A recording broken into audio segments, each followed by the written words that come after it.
It's beautiful. It's beautiful. And uh, so I think, there's a lot of folks here in Ireland. My friends from Ireland would always say the American Irish think they're more Irish than the Irish. But the truth of the matter is that we have a great affection for the country and a great affection for the tradition. And we have Ireland and the United States have a robust agenda that we got to deal with on the substantive side of this issue, of these issues, Taoiseach, and from combating COVID to strengthening global health security to also discussing our economic cooperation and Ireland's leadership now in the UN Security Council, which we're working together.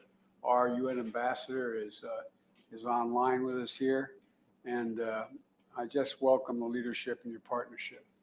And my view, and the view of my predecessor, of the Obama-Biden administration on the Good Friday agreements. We strongly support them. Think it's critically important to be maintained, and the political and economic stability of Northern Ireland is very much in the interest of all our peoples, the people-to-people ties. And I think the idea that we talked about renewing our partnership in the All Ireland Consortium, Cancer Consortium, the U.S., Ireland, and Northern Ireland. It's a partnership that I think we can learn a lot from one another. It's one of the things that, as President Taoiseach, I am going to focus heavily on with our National Institute of Health on dealing with cancer. We've all been victims of it in terms of our families. We all know what it's like, and we're going to make major investments in NIH and cancer research and development, and I'm looking forward to working together. As a matter of fact, my relatives in Mayo just dedicated Loretta, one of my cousins, headed up the hospice effort for cancer, not just cancer, but hospice in Ireland. And they just dedicated a new significant facility to my son, Beau Biden, who died of cancer. And so everything between Ireland and the United States runs deep. Taoiseach, our joys, our sorrows, our passion, our drive, and our unrelenting optimism and hope. One of the few quotes that I've been given credit for in my career was, I said, but I mean it, maybe it's just my family. I said, we Irish are the only people who are nostalgic for the future. And I think we are.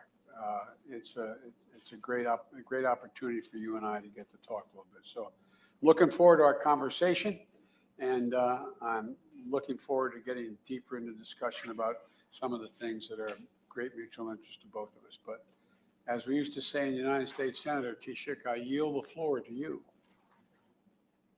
Thank you very much indeed, Mr. President. And could I first of all, again on behalf of the Irish people, to you express my condolences to the people of America and indeed the people of Atlanta and the families of those who were killed and injured in the horrible and very shocking shootings yesterday. And our solidarity is with you, particularly with the Asian American community.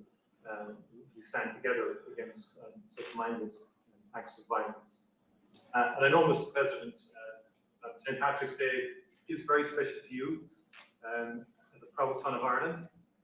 Equally, I have to tell you, the people of Ireland are so proud of your election as President of the United States of America. And I can think of no better day for me to have the great pleasure to extend to you their warmest greetings. Thank you. Anachti Nefela Podrig Port. Happy St. Patrick's Day. Now, as you said, it feels strange to have to celebrate apart. As you know well, Irish people love to come together to celebrate our heritage and culture with song, with dance, with parades, with poetry, and with pride. And this year, because of the pandemic, it just simply isn't possible. And here in Ireland, people are marking the occasion in their homes, but they will be thinking especially of their loved ones around the world and sending them best thoughts and wishes. They will do so in the hope that next year will be better, as I and you believe it will. It will. With each person vaccinated, we move closer to the day when people can meet each other, hug each other, and celebrate again. And I greatly look forward to you being able to visit Ireland, as you have done so many times, and as you've said so memorably before. I also hope it will not be long before I can visit the United States again. For now, the bowl of shamrock in front of you is a symbol of the undying friendship between our two countries. A symbol of the good times we have shared and the challenges we have endured, always at each other's side. The green shoots point to the brighter future that I know lies ahead. Building that better future will, of course, be part of what we discussed today. The policies of our two governments are very closely aligned on the big challenges the world faces. And I look forward to exploring how we can defeat the COVID-19 virus, working together urgently to increase the supply of vaccine for our own people and for people around the world. We should share notes on our plans for recovery, gaining back the ground lost to the pandemic. Both the United States and Europe have put funds of unprecedented scale in place to support this vital work, to build a sustainable and inclusive future, supporting the digital and green agendas, promoting open and fair rules-based trade, delivering greater equality and opportunity. Mr. President, the world has rightly taken great heart from the steps you have already taken to bring the US back to center stage on global health, on climate, and on human rights. We want to work with you to promote our shared values and interests in the world, including at the United Nations Security Council, on which we are, as you said, currently serving. We want to work with you on climate action, which becomes ever more urgent as we approach COP26 later this year. Today, I especially want to thank you for your unwavering support for the Good Friday Agreement. It has meant a lot, and it has mattered, including as we negotiated Brexit. With a new trading relationship now in place between the European Union and the United Kingdom, and a protocol that protects peace and avoids a hard border on this island, I want to move forward with a positive relationship with the United Kingdom. That means standing by what has been agreed and working together to make a success of it. And that in turn then can help maintain peace and promote greater reconciliation on our shared island, goals that I know you support. There are so many areas where the Irish and American people are already working together, and we will celebrate some of them here today.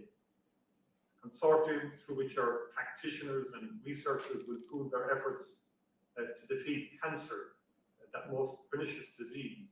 And I know it's very close to your heart in terms of dealing with that.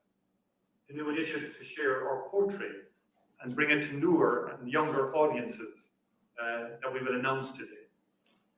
Mr. President, like you, I am fundamentally an optimist. We have all endured the most difficult year, but alongside the suffering and the loss, we have seen immense compassion, care and courage, especially from our health workers, our educators and our volunteers. We have seen the world's best scientists come together to deliver treatments, vaccines and hope at extraordinary pace. And I say let the same spirit of cooperation now speed and guide our recovery in the year ahead. Thank you, Mr. President. I look forward to our discussion. I look forward to it as well. We're going to let the press talk out.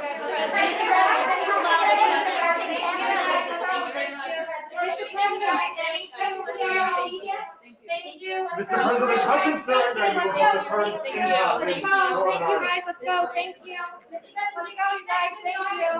Let's go. Thank you. Let's go.